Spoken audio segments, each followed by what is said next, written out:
what's going on, guys and gals? Dan the Man coming at you from the 60s Rule Channel. And before we get going over here, I want to take this opportunity to thank all my subscribers out there, friends and family members for, supporting me through, some difficult times. And boy, I tell you, that means a lot, man. It really does. And like I said in my previous video, I liked, working on models and building things. It's my therapy. It's it's good for your mental health too. And it's keeps you occupied and keeps you out of trouble, right? And like I said, I just want to thank all of yous out there for having my back. And because you guys are totally awesome, man. Absolutely. All right, guys and gals. Let's see what showed up today for Dioramas with Dan and Man. This is going to be episode number 10. Yeah, we got some more dioramas to show you, man. So let's slide this guy over here. And let's lower this a little bit. Can you guys see that? There we go. That should work right there. And like I always say, when you're building a diorama, you're trying to, tell a story, and you're trying to depict a moment in time.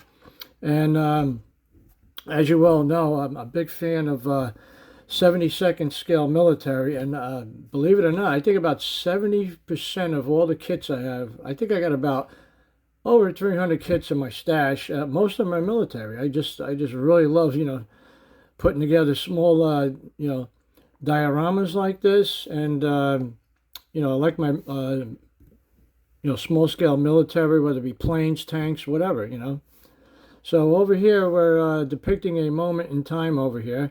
And this would be somewhere around the year 1943. As you see here, Russian ski troops. And I guess they're on a little, reconnaissance mission, trying to, seek out the enemy. And I'll give you a little spin around here so we can get all different angles of this diorama. And let's see, we'll go back this way over here and get all different perspectives.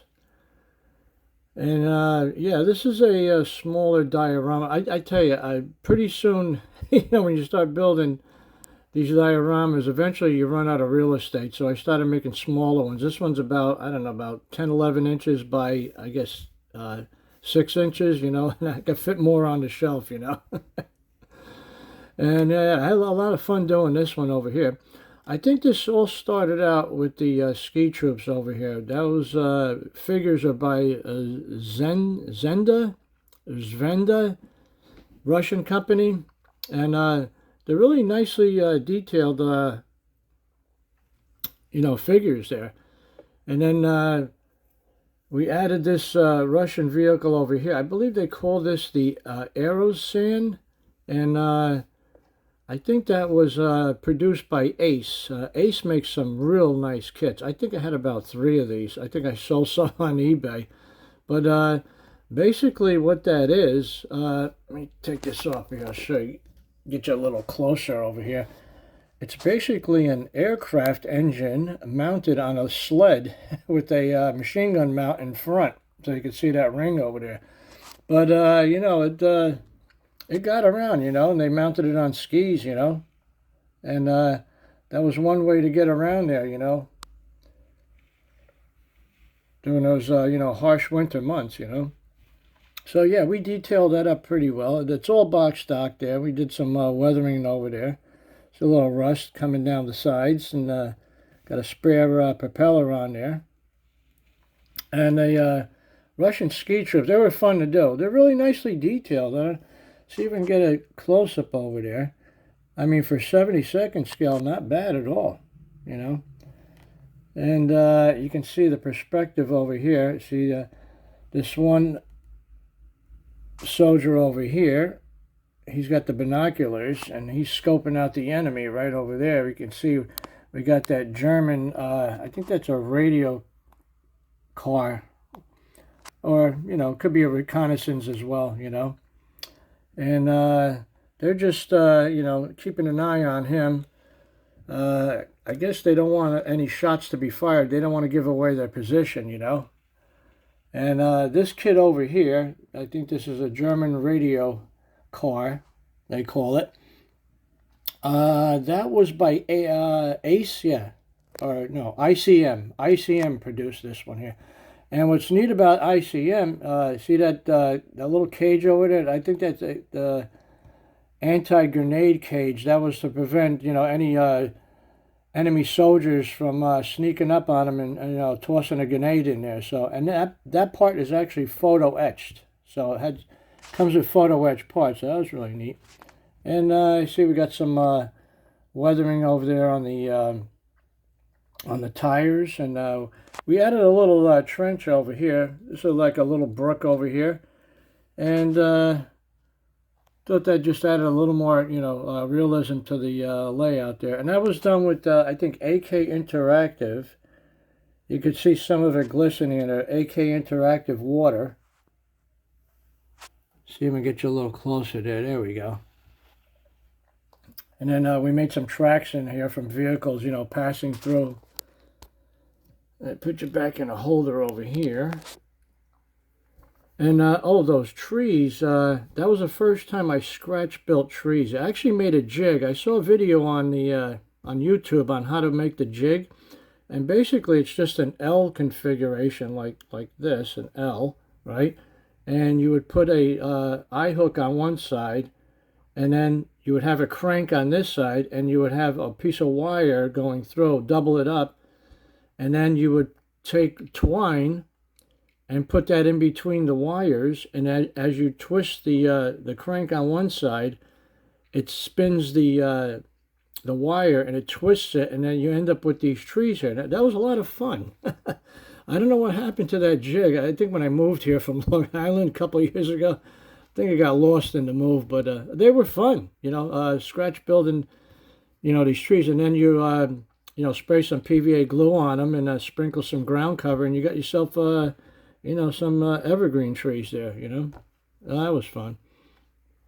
And the only pain in the ass about this was trying to get that ground cover, that snow. It's like an embossing powder. Oh my God, it's barely on there. I'm afraid to sneeze. I might blow it all off of there. But what you do is you put down your adhesive. I usually use 50/50. PVA glue, Elmer's glue, school glue, whatever. And then you sprinkle all this on there, and then you let that dry, and then you hit it again. But I had a pump bottle, like a spray bottle, and that just kept pushing the powder all over the place. So it was a real pain in the ass, but we got it done eventually. So, and I'll show you some of the products we use over here. Now, to get that snow effect over there on the wheels, I use these Tamiya weathering pens. These are really cool. And, yeah, it's basically, it's a water-based product, and it's just like, it just comes out like lipstick, like this, guys. You just, you want more, you just twist it out. And you just, rub it into your vehicle or whatever you're using it on. Then you can use a brush and move it around. It's water-soluble, too, so if you want to, work it into your subject, you just, add a little water to it. So, we got that. That's the white. And then we also have these two. This is mud over here. Same deal over here. That's mud. I don't know if there's any left in there. I think it's empty. Got to get a new one. And then we have sand as well. If you're doing a desert scene, we have sand. So, and the base is this material, like I always tell you guys. This is insulating foam board. You can buy it at any home improvement center. It's very lightweight, but easy to work with. You can carve it, and you can glue it. You can do anything you want to it, and it's, like I said, very lightweight, but very rigid. And you can see over here the that little stream we put in. That was easily done. Just carve it right out. And then I found these little these stirring sticks. I think I bought these at the I don't know, was it dollar store or Walmart? You get like a pack of 6 of these. These make nice borders, you know. You can just, you can just put these on the side over here, stain it, or, do whatever you want to it. And, they're easy to work with, so, yeah. And I think that's about it, guys. So there we go. Another episode over here with Dioramas with Dan Man. Hope you enjoyed this episode. I enjoy showing you guys all my dioramas over here, and I think I got about 5 or 6 more to show you in the series, so I don't know if I'm going to be producing any more new dioramas. Like I said, guys, running out of space over here, but small ones like this are not bad. We can prop these up on the shelf, so oh, and something else I want to tell you too. Go check out my other channel over here. Right now you're viewing the 60s Rule channel. I created this channel when the original channel was shut down, but we have 2 channels now, okay? So you're currently watching the 60s Rule channel, and if you want to scoot on over and see some real cool stuff, go over to the 60s Rule. Okay, you just type in 60s Rule, and that'll take you to the original channel. We got a lot of cool stuff to show you over there as well. All right, guys and gals, I'm out of here. Remember, ain't nothing to it but to do it. Guys, take care, be safe, and keep on building.